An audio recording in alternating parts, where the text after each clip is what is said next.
So we're going to do a simple drawing of a fancy cupcake today. I'm going to go to my Procreate app on my iPad, and this is the picture that inspired me. I saw it on a birthday card, and I thought this would be a fun project. So just take a quick look at that, and I'm going to give you some different options. And if you don't like the idea of drawing a cupcake today, I promise you I'm going to try to teach you a few things that will help you in your other artwork, some concepts and some ideas for how to shade things and create three-dimensional look on your work, whatever you happen to be drawing. So I'm going to do a fancy cupcake, and I'm going to start down here because I want to have room up here to write something, and I also want to have room here for the icing. So I'm going to start down here at the bottom and do the shape of one of those paper cups that you put a cupcake in. And if you remember looking at them, they kind of have almost like a fan shape edge like that. And then they have the lines that come down. Actually, I'm not going to put those in. If you want to put those in now, you can. So there's the basic shape of the cup. And then I'm going to go ahead and do the flowers like the example I showed you. Had some big flowers on the edges. So you can't see the whole flower. You can only see one half of it. And then a little centerpiece for the flower. Now I want to remind you that whenever you make something for a friend or a family member, when you make it by hand, it's a lot more special than if you went to the store and bought a card. Trust me, because when you make something with your own hands, the person that you give it to feels very lucky because you spent time on it. And time is ultimately one of the hardest gifts to give someone. Now, in the example, there is some background greenery like this. It's kind of like a stem or a vine. And I'm going to do some little leaflets on that stem. And then we'll do a couple more. Now, if you don't have a black marker, I hope you're just using whatever you can. I think a dark color is good, but it's not important that all of our pictures look alike. But if you want to follow along and do it exactly how I am doing it, that's fine too. And I changed the thickness of my pen. I'm using an Apple pen just because it's easy for me to show you things. And this one is a thicker pen. It's always good to use variety if you have a thick pen and a thin one, but if you don't, that's quite all right. I understand that some of you don't have a lot of art supplies at home right now. So there is kind of a fancy background. Now for the shape of the icing, I'm going to be doing backwards S's like that. I'm just showing it to you. Don't draw this on your paper yet, but that's the shape that I'm doing. And first, I'll tell you that the overall shape, don't draw this either, the overall shape of the icing is going to be something like that when I finish. So we're going to start with right here and just come down like this. This is going to be the first shape of the icing, and the icing is going to look like it's kind of swirled. So I'll just keep doing a bunch of backward S's like this.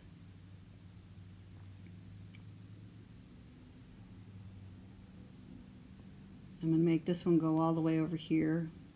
And then I'm going to connect these lines. Now if you want to do something a lot more simple than this, it's fine. So now I started another swirl by just making that, and then I come over here with it,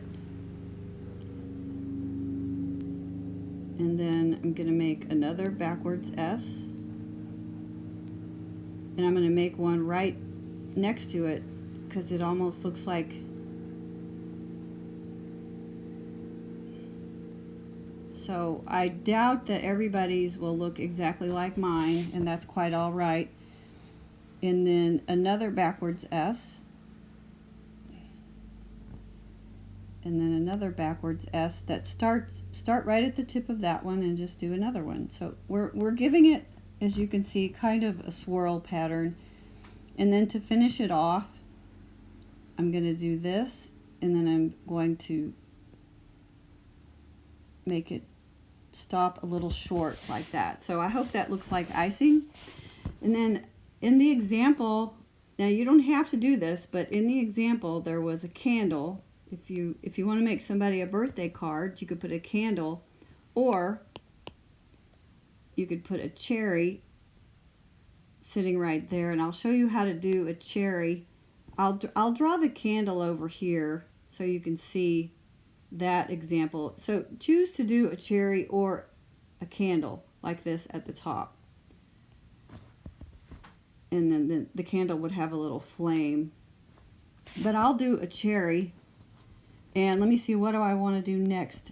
Before I color in the cupcake, I want to do a little butterfly over here off to the left. And I'm going to do a big wing like this.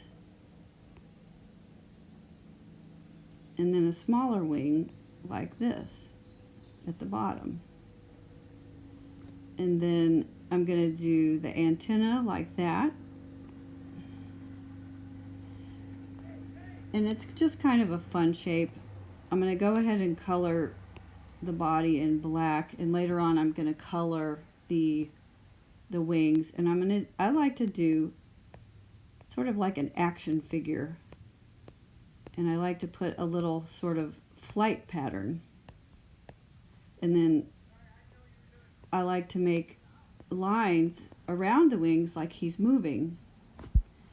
And I'm going to go ahead and put some black dots in the butterfly so that I don't have to go back and do that later. And again, if yours is not exactly like mine, I think that's great, because I think it would be boring if all of our designs came out alike. So then the cherry would have a stem on it like that. And then in the example, I'm going to show you a lettering trick that I use, and it's kind of like a cheat, because if you play music, if you play guitar, you might have heard of a way to play a chord, a certain chord, to play a cheat, because when I play a G chord, it's a really hard chord to do with my fingers, so I do a cheat, which is only the bottom string, and I just have to be careful not to touch the top string. I'm going to do a highlight on my cherry. So a cheat is something you can use in lettering when I don't want to bother putting all of my letters lined up. Sometimes I do them kind of mixed up like this, where some of them are high and some of them are low. And I call that a cheat because when you do this, you don't have to get them all lined up. So I'm writing happy birthday. If you don't want to write happy birthday on your cupcake, just keep working on the rest of it. So then birthday might be right down here. So again, this is what I call a cheat, because they are intentionally offline. They're not lined up, and you do it on purpose. And I think it's a cute look, and again, it saves you the trouble of having to make everything perfectly lined up. So there's my favorite cheat for lettering. And then in the example, there was a little pick over here that had a little sign on it. And if you don't, Oops, that's not what I meant to do. I meant to do a little heart. And it had a little kind of a flag, like a little banner. And again, that's a backwards S. And it said happy birthday. If you don't know cursive, that's okay. Just write to you in regular lettering, but I like to use cursive. I think it's pretty. So happy birthday to you. And now I'm going to color in the cupcake. I'm going to start with the cherry, and I'm going to show you. I left that little white area because I think it's a cute little highlight. And then I'm going to make that little heart red. Oops. That didn't, I have to make sure that everything is connected so that my colors don't escape into the background when I'm using this app. So I'm going to make the heart red. And now for the layers of the icing, I'm going to start with that, and I'm going to use a real light, I'm going to use a real pale pink color. And then when okay, the same issue again. Let me go back and correct my lines. Make sure everything is connected here so that my color, because when I use this app, the color escapes into the background if something isn't connected. So I'm going to use a pale pink color for the layers of the icing, really pale as I can get it. And you use a light color, whatever you have.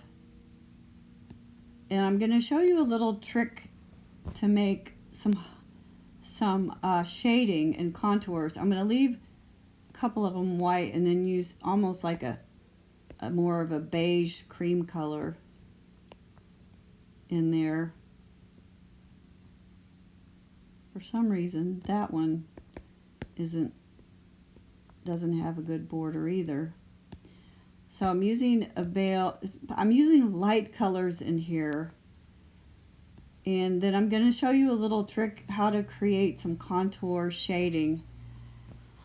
And if you had a white pen, you could make highlights at the top of each layer like this. But I imagine that a lot of you don't have a whiteout pen, and that's okay, but I'm going to show you a way to make some contours using a darker color. Any dark color that you have, just go ahead and grab it and make dots in the bottom corner of each swirl. Now this is where it would be shaded because it's a layer and it's a swirl, and there's a little place where it's shadowed. Let's say the light is coming from the upper left, the shadow would be always on this side of the object. So I'm just kind of creating some dimensionality by putting dots on the bottom right side of every layer. And if you look at this and you squint your eyes, it does look like a shadow. And I like you to learn how to use dots, or alternately just a pencil to shade things and start to learn how to give things a three-dimensional look. So I won't spend a lot more time on that. And I'm going to use this color. If you're doing a birthday candle, maybe put a color in the candle that you're using on another part of the drawing. It's good to repeat colors. Repetition is one of the 7 principles of design. Now for my flowers, I'm going to choose a yellow. That's not very yellow, it looks beige. I'm going to choose a yellow for my flowers, and I'm going to use a pale, sort of a lavender color in the cup. I want to repeat that purple color, but something light. Maybe a little bit like that. and then fill in my spaces. This Procreate app allows me to work very quickly, and don't get frustrated if you can't work as fast as me, because you just continue working whichever stage. And then I'm going to put some green in my cupcake, the actual cup of the cupcake. And I like a little greenery. It makes things look nice, so I use this a lot. And then because I used green here, I want to make sure I use green somewhere else. So I'm going to repeat this green. If you're doing a candle instead of the cherry, or maybe you did both, which is fine, I'm going to use the green here again because I like to repeat the colors. It makes the eye move around. So if the candle is on top of your cake, I'm just showing you an example of how you could color it to sort of coordinate the colors matchy-matchy. Now my sign here, let me see, I need some more yellow, so I'm going to take the yellow and color the sign with that. Again, I like to move colors around. And my butterfly is also going to be yellow. Got my color escaping again, so I have to figure out where it wasn't closed up. Maybe that's good. So my butterfly, again, I did the same thing. Let's see. I think it wasn't connected right there. So my butterfly is yellow. This gives you some time to catch up with me. And I want to repeat, I need to repeat the red color, I think. So what I'm going to do, how can I incorporate the red color down here? So you want the viewer, when they look at your art, you want their eye to move all around the page. You don't want their eye to get stuck on a color. So this is one of the principles that you use in your artwork. I use in my artwork. So I want to bring some red down here because I'm repeating the red up here. So I'm going to put red in this flower.